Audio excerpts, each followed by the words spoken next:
যে যুবক ভাইদের উদ্দেশ্যে আমি বেশি বেশি কথা এই জন্য বলতে চাই যে যেখানেই প্রোগ্রামে যাই 100-র মধ্যে 90টা মানুষ যুবকদেরকে দেখতে পায়, তাই না?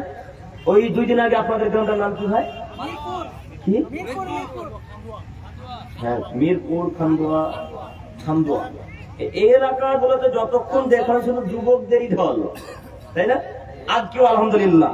তো আমি এদেরকে বেশি বেশি করে এই জন্য বলতে চাচ্ছি, এরা যদি দিন ধর্ম বুঝে নেয় তাহলে আর বেনামাজি মসজিদে আশ্রয় পাবে না, তাহলে আর বেনামাজি সর্দার থাকবে না, তাহলে আর বেনামাজি ঘুষখোর সর্দার থাকবে না, কেসে থাকবে না। কথা বুঝতে পারেননি মনে হয়?